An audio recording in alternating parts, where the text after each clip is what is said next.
A ver, Jorge. Adelante, Toño. Y luego Eugenio.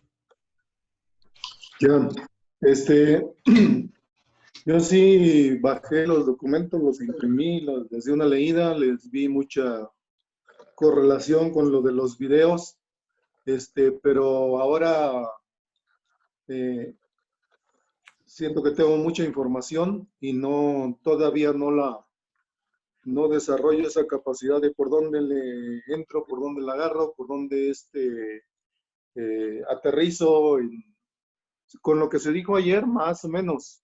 Incluso a mí se me hacía práctico lo que propuso Lauro de ir agarrando clave por clave y más o menos hacer algunas participaciones de cómo para ir integrando la caracterización un poco más colectiva del periodo. Yo espero que con los comentarios que se hagan aquí pueda todavía avanzar más en la comprensión de todas estas categorías y de ir en un momento dado logrando la síntesis, la apropiación y poder también utilizarlas como herramientas de análisis de lo concreto, pues de lo que estamos viviendo. Todavía me falta. Sería lo que puedo decir ahorita. Eugenio. Bueno, yo creo que a mí también me falta. Yo no leí totalmente el documento que envió Lauro, pero creo que con lo que leí el documento de las 8 páginas y algo que leí de este documento que envió Lauro, yo creo que más o menos podemos pues dar alguna opinión. Yo, por ejemplo, reflexionando sobre los 4 puntos del documento, el A, B, C y D, yo me pregunto sobre esos 4 elementos y puedo dar una aproximación, una idea de cómo veo yo la situación. Y lo que me parece más, lo que me parece poco sostenible es en el asunto del pueblo, pues. El asunto del pueblo. ¿Sí me escuchan? Sí. El asunto del pueblo, porque, como decía Armando antier, ¿no? Bueno, ¿el pueblo qué? ¿Está aplatanado o qué pasa? Yo veo muy poca actividad en este sector, salvo algunas cuestiones que he notado en la cuestión sindical. En la cuestión sindical, por ejemplo, pues la toma del comité ejecutivo, la elección, pues, en donde triunfó, dijéramos, la sección 18 del CENTE, el triunfo que tuvo el sindicato de Lufthansa, en donde había sido reprimido de manera muy fuerte y al final triunfó. Otra vez. Tengo también el dato de la lucha de los trabajadores del Seguro Social, en donde me parece que están bastante activos. Y bueno, más recientemente, pues la lucha que dio el pueblo en Baja California en contra de la cervecera. Y claro está el movimiento de los zapatistas, que pues al parecer también ahí se mantiene, ¿no? Pero más acción, pues yo no veo.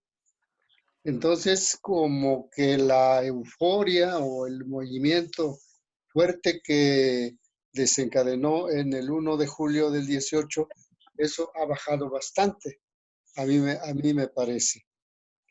Por el lado del sector de la burguesía, yo veo que como perdieron ellos el manejo del gobierno, el manejo de las finanzas y toda esa cuestión, hay un enojo en ese sector, el sector que no está pues con López Obrador, porque hay un sector que está con el gobierno de López Obrador, con Romo y demás, pero el otro sector lo veo también bastante debilitado en la cuestión política de que ya no tienen el manejo pues del erario público, ¿no?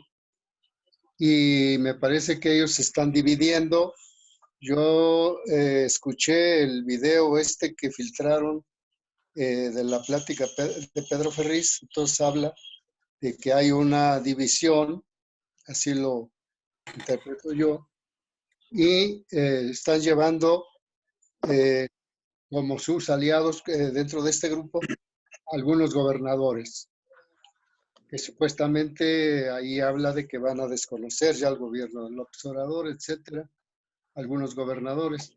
Entonces, ahí es ahí donde veo yo que está mayormente la pelea, pero es entre ellos, pues, a nivel interno de ese sector de la gran burguesía.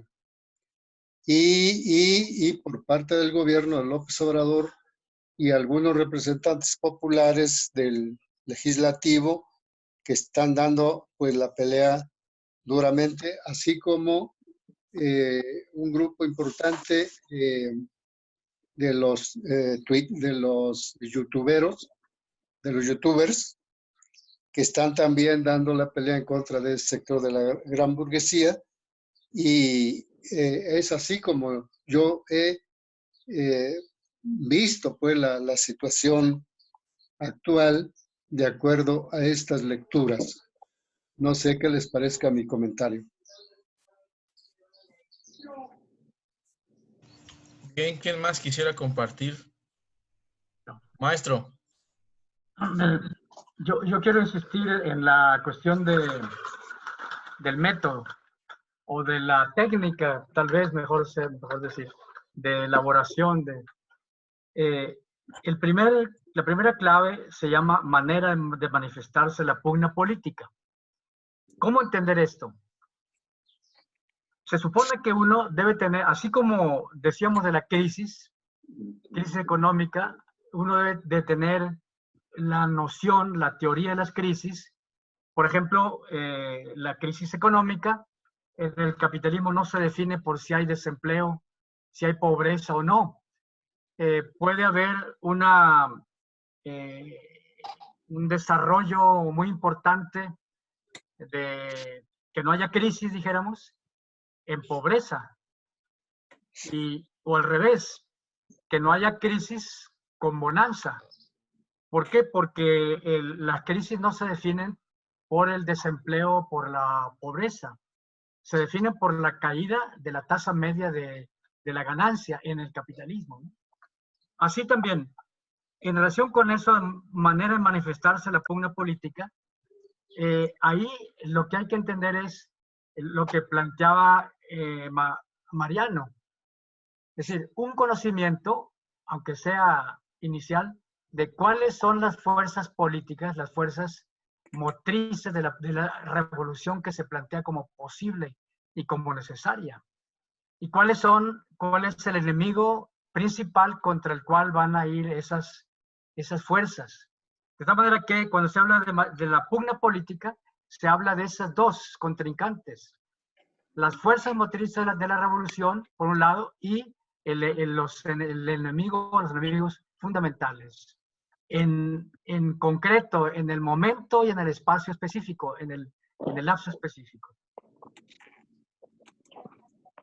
Si se tiene, entonces, fíjense bien, cómo planteábamos, cómo formulábamos esa clave, manera de manifestarse la pugna política, cuando señalábamos que el periodo era de acumulación de fuerzas.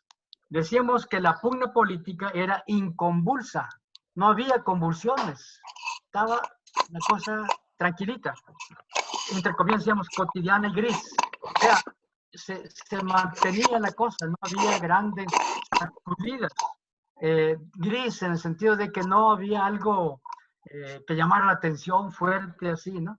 La cosa seguía y seguía y seguía, sin sobresaltos recurrentes, dice. las masas arrastran casi en silencio su situación social y política. Eso era lo que nos permitía en la primera clave decir, hay un periodo de acumulación de fuerzas. ¿Cómo formulamos eso cuando hablamos de periodos de encrucijada? Dijimos, los sobresaltos y las confrontaciones políticas comienzan a ser recurrentes. Es decir, ya no hay una situación gris, cotidiana, inconvulsa, sin sobresaltos recurrentes, en donde las masas arrastran en silencio su situación social. No, aquí hay ya sobresaltos, acciones, confrontaciones políticas y recurrentes, con lapsos de comportamientos grises, o sea, no es tan lineal. Hay avances, así, confrontaciones fuertes y luego aplatanamientos, se entra en una situación gris. Comienza a tomar curso, dice, una línea de tensión sostenida y creciente que va llenando cada vez más la escena política. Esa clave, claro, había que ver todas las demás, pero ya nos decía, bueno, ya no vivimos un periodo de acumulación de fuerzas, otro periodo al que le llamamos luego encrucijada. ¿Cómo formulamos eso para el caso de los periodos pre-revolucionarios? Decíamos, manera de manifestarse la pugna política. Dice, la agudización de las contradicciones se expresa en confrontaciones cada vez más directas y fuertes. ¿Qué quiere decir eso, más directas?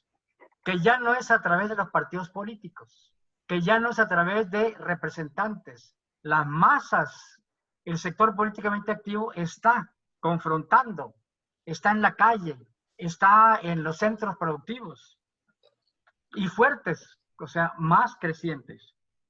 A través, dice, de la acción directa y combativa, cada vez más generalizada, o sea, que se extiende y se extiende, abarca un tema, otro, el problema social, el problema político, el problema ecológico, en fin, distintos temas, no solo generalizado en sentido geográfico, sino en el sentido de la temática, la problemática, y se exigen soluciones a las demandas. Es decir, no es el rollo, queremos solución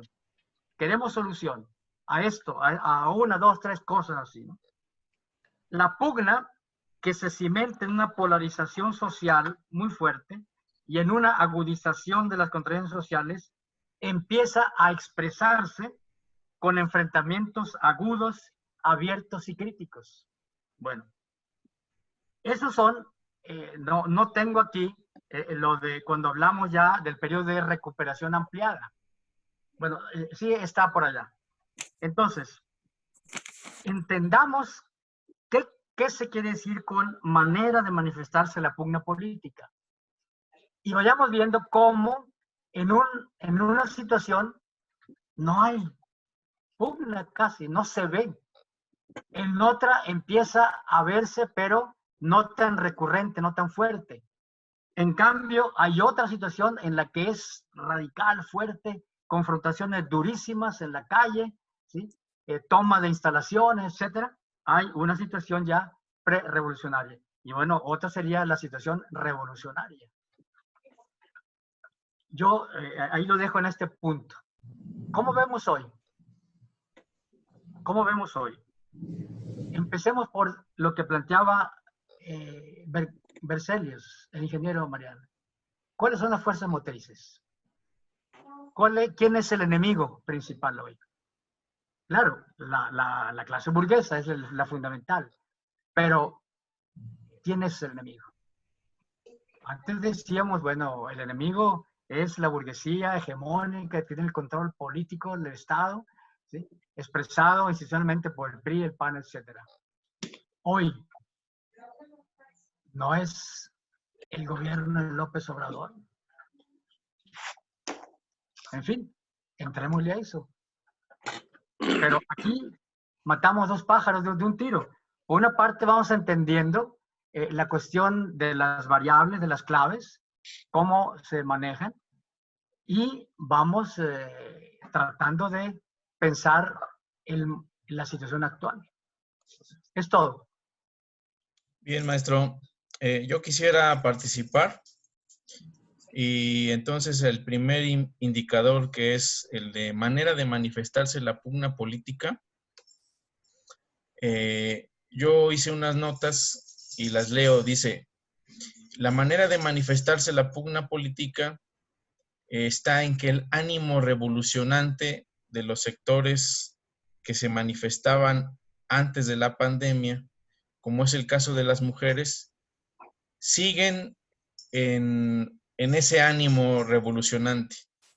De la reunión que tuve hace un momento que les comenté, algunas compañeras compartieron que los sectores activos de las mujeres están preparando una marcha virtual, que no saben cómo va a ser, pero están preparando una marcha virtual, es decir, continúan con ese ánimo revolucionante. Otra manifestación del sostenimiento del ánimo revolucionante está en que los estudiantes de la UNAM están también modificando el clásico paro físico en algo que le van a llamar el paro virtual, que eso también muestra un botón de muestra de que siguen reconociendo que hay necesidad de luchar. Eso como un elemento de la manera de manifestarse. En el punto 2, que es la crisis... No, a ver, Jorge, sí. Perdón, ¿por qué no nos paramos en el 1? Sí. Para no amontonar las cosas y luego nos vamos brincando y no amarramos las cosas. Ok. Amarremos el punto 1. Sí, entonces del punto 1 es lo que yo quiero compartir. Muy bien. Antonio. Sí, en el punto 1, hay una recomposición, efectivamente. Ahora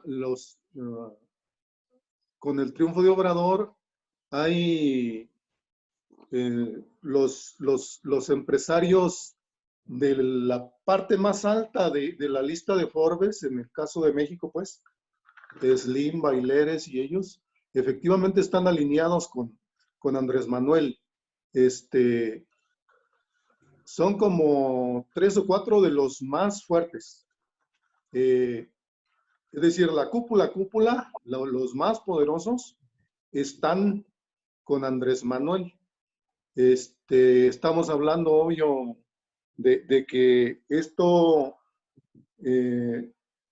habría que considerarlo y no es una afirmación, pues, o sea, Slim dice, estamos con Andrés Manuel y es más, damos 1,000 millones de pesos para compra de equipo médico. No hay, vaya, no hay necesidad de decir si está, no está. Claro que está. Otros, bueno, el mismo Slim dijo, no solo vamos a donar, sino incluso vamos a pagar por adelantado los impuestos que nos está pidiendo el presidente. Andrés Manuel con los otros millonarios por ahí de los medios, con Azcárraga y con Salinas, les dice,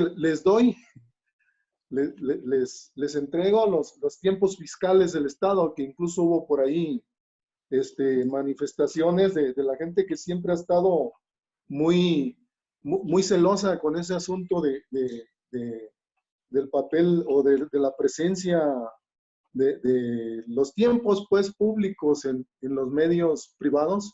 Digo, oye, el presidente no puede hacer eso, no son de él, son de la sociedad, ¿no? Pero sí hay digamos que pistas muy claras que evidencian una alianza todavía no totalmente amarrada con los medios. En el caso de Salinas Pliego, se jalonea porque debe muchos impuestos y como que por ahí quiere todavía algunas otras concesiones, pero de que están bien amarrados, bien alineados, pues la prueba es que ellos son los que manejan todas las cuentas de las transferencias, pues, en el caso de Banco Azteca, ¿no? Y así pudiéramos ir viendo uno por uno de los de la lista más alta de Forbes, Y de tal manera que quede claro, pues, que no son afirmaciones, no es por quemar a Andrés Manuel, digamos, ¿no? Hay hechos muy, muy claritos que hablan de esa ya alianza, y efectivamente quien se ha estado jaloneando más es el de Coparmex, Gustavo de Hoyos. Andrés Manuel lo acusa de que porque quiere ser candidato, no sé exactamente a qué, pero han estado un tanto diciendo, bueno, pero este cuate ni siquiera eh, representa a los que dice defender, ¿no? Sus miles de afiliados en realidad sí están siendo considerados por el gobierno, y la prueba es el asunto de los 3 millones de créditos, no sé qué más. Entonces, yo creo que lo de la pugna las diferencias con el sector empresarial son con los menos, digamos. Con la mayoría de ellos ya tiene acuerdos el gobierno. Entonces sí habría que ubicar muy bien eso de las pugnas, porque no es contra los empresarios, no es contra todos los empresarios, es contra un sector muy específico de ellos, y había que ver por qué no. Aunque Obrador lo ha dicho, pues son 15 y me deben 50,000 millones de pesos en impuestos, y se los vamos a cobrar. Entonces, como que no hay mucho que darle vuelta, pues. Está claro, hay una recomposición. Todavía por ahí están como que cuestionando al gobierno, son por intereses muy, muy concretos, ¿no? Pero en lo general, digamos, o en lo más, sí hay ya una recomposición y nuevas alianzas del gobierno con los empresarios. Yo creo que es más marcada ese nuevo acuerdo que las diferencias. Eso es lo que yo creo, ¿no? El compañero Berzelius. Adelante, Mariano. Sí. Pero, ¿Listo? ¿me escucha? Sí. Sí, adelante, Berzelius. Ajá. Precisamente esa es parte de donde yo quería pues llegar al punto precisamente de esta contradicción de lo que nosotros veníamos sosteniendo antes de las elecciones del 1 de julio, donde prácticamente varios grupos que yo conocí en el terreno de donde yo anduve, todos se enfocaron únicamente en distinguir como enemigo de frente que estaba ahí, era el PRI, PAN y todos los demás partidos, pero nunca se tocaba nada, cuestión del capital, el capitalismo, pues nada de eso se tocaba. Y yo me consta porque había algo de gente en donde nosotros andábamos, y toda la gente pues se quedó con la idea de que los enemigos eran los priistas y panistas, y que aunque nosotros sosteníamos pues que eran los títeres manejados por la mafia del poder, y también nosotros aquí, nuestro equipo del colectivo Carlos Montemayor, empezamos a definir cuál es precisamente nuestra posición o postura con respecto al López Obradorismo, y sostuvimos de que pues no es el cambio que se pedía o que se tuvo como consigna, el cambio verdadero. Y entonces dijimos, pero con tal estar de cerca con la gente con la que nosotros visitábamos, bueno, pues vamos a estar